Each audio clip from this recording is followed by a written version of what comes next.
നമസ്കാരം. ഞാൻ എം രാമകൃഷ്ണൻ കോട്ടായി. നമ്മളിവിടെ പച്ചക്കറിക്ക് ഒരു സ്പെഷ്യൽ, അതായത് കടയിൽ പോയി പൈസ കൊടുത്ത് മേടിക്കുന്നതിന് പകരം നമ്മൾ തന്നെ ഉണ്ടാക്കുക. ഫിഷ് അമിനാസ് ഉണ്ടാക്കാൻ പോവാണ്. നിങ്ങളെല്ലാവരും കണ്ടിരിക്കും, എന്നാലും ഞാൻ ഇത് ഉണ്ടാക്കുന്ന രീതി പരിചയപ്പെടുത്തുകയാണ്.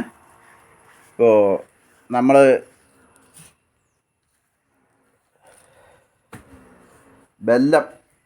ആവശ്യമായ ബെല്ലം പൊടിക്കുകയാണ്. ഇതിൻ്റെ കണക്കെന്ന് വെച്ചാൽ 1 കിലോ ബെല്ലം, 1 കിലോ പച്ചമത്തി,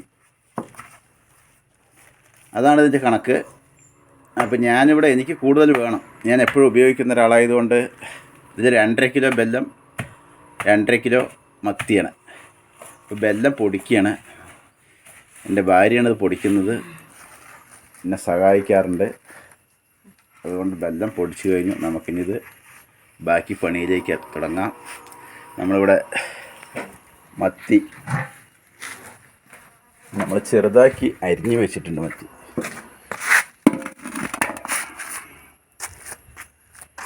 സംഭവം ഇങ്ങനെ ചെറുതാക്കി അരിയണം. ഇപ്പോൾ ചില സമയത്തൊക്കെ മത്തി ഒരുപാട് വിലയുണ്ടാകും, പക്ഷേ ഇന്നത് നമുക്ക് 100 രൂപയ്ക്ക് കിട്ടി. അപ്പോൾ ഇതിനെ പൊടിയായിട്ട് അരിയണം. എന്നിട്ട് നമ്മളിത് കൊള്ളുന്നൊരു ജാറെടുക്കുക. ജാറ് കഴുകി വെള്ളം തുടയ്ക്കണം, ജലത്തിൻ്റെ അംശം പാങ്ങില്ല. മതി, പൊടിഞ്ഞില്ലേ? കുഴപ്പമില്ല, അത് കുഴപ്പമില്ല. നമ്മളിത് ഈ ജാറിലേക്ക് ആദ്യം കുറച്ച് മത്തി ഇടുക. അരിയിടുക.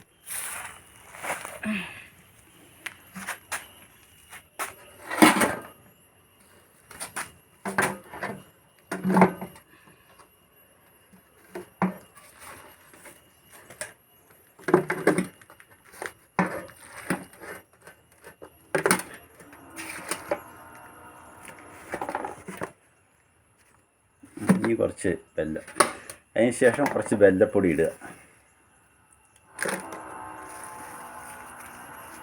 അതേമാതിരി പരത്തി ഇടണം.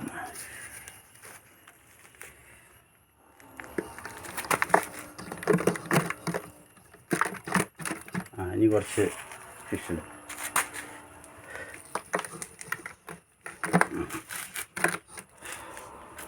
കുറച്ച് ഫിഷ് ഇടും.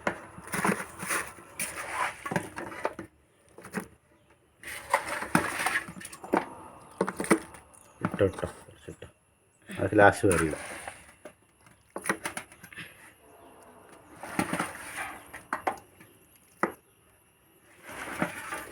ശരിക്കും ഇതിൻ്റെ ഫിഷിൻ്റെ പണ്ടം കളഞ്ഞിട്ട് ഇടുകയാണെങ്കിൽ വളരെ നല്ലതാണ്. കുറച്ച് സ്മെല്ല് കുറയും. ഇത് ഭയങ്കര സ്മെല്ലുണ്ടാവും, പക്ഷേ ഇത് പണ്ടം കളയാനൊക്കെ സമയം വേണം. അതുകൊണ്ട് നമ്മൾ അതൊന്നും കളയില്ല. അതിനൊന്ന് ചെറുതാക്കി അരിയുക. ബെല്ലം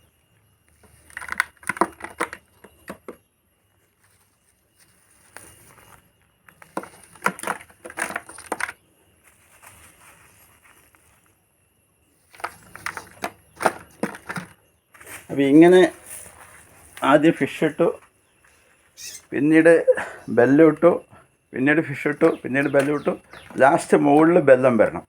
അങ്ങനെ ഇട്ട് ഇതിൻ്റെ ഒരു മൂടി കൊണ്ട് അടച്ച്, വായു കിടക്കാത്ത രീതിയിൽ അടച്ച് വയ്ക്കുക. എന്നിട്ട് ഇടയ്ക്കൊന്ന് ബോട്ടിലിങ്ങനെ കുലുക്കി ഒന്ന് ഇളക്കുക. ഇത് ഏകദേശം 40 ദിവസം കഴിയുമ്പോൾ നല്ലോണം ഇത് ലയിച്ചിട്ട് പഞ്ചാമൃതം പോലെ ആവും.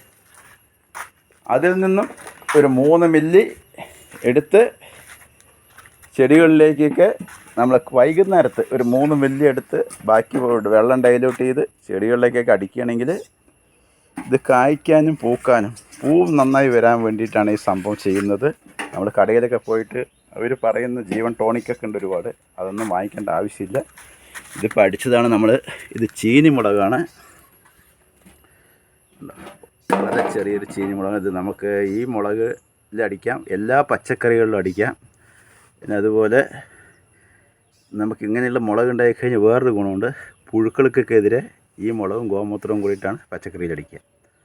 അത് ഒരു നല്ല കാര്യമാണ്. കാരണം നമ്മൾ ആവശ്യമില്ലാതെ കീടനാശിനി അടിക്കേണ്ട കാര്യമില്ല. ഇതിലിപ്പോൾ വേറെ പ്രശ്നമൊന്നുമല്ല. ഇപ്പോൾ ഈ ഗോമൂത്രം എന്ന് പറഞ്ഞാൽ അതിൽ യൂറിയയുടെ അംശമുണ്ട്. മുളകിൻ്റെ എരിവ് തട്ടിയിട്ടാണ് പുഴു പോകുന്നത്. അല്ലാതെ ഇതിൽ വലിയൊരു ടെക്നിക്കലും വിദ്യയൊന്നുമില്ല. നമ്മൾ കീടനാശിനിക്ക് പകരം ഇത് അടിക്കണം, അത്രയേ ഉള്ളൂ. ഇതൊക്കെ ഒരു 4 ദിവസം 5 ദിവസം കൂടുമ്പോൾ നമ്മൾ പുഴു വന്നാലും വന്നില്ലെങ്കിൽ അടിക്കുകയാണെങ്കിൽ അത് പുഴുവിൻ്റെ മുട്ടയിട്ടുണ്ടായി ഇലകളുടെ അടിയിലൊക്കെ, അത് നശിച്ചു പോകും. അതുകൊണ്ട് കീടങ്ങളെ ശല്യം ഒഴിവാക്കാം നമുക്ക് ഇങ്ങനെ ചെയ്യണമെങ്കിൽ. അപ്പോൾ എന്തായാലും ഫിഷ് അമിനാസ് പരീക്ഷിച്ച് നോക്കുക. വീണ്ടും ഇഷ്ടപ്പെട്ടിട്ടുണ്ടെങ്കിൽ ഒന്ന് സബ്സ്ക്രൈബ് ചെയ്യുക. അതുപോലെ ഇനി വീണ്ടും ഒരു വീഡിയോ ആയിട്ട് നിങ്ങളുടെ മുന്നിലെത്തും. അതുവരയ്ക്കും നന്ദി, നമസ്കാരം.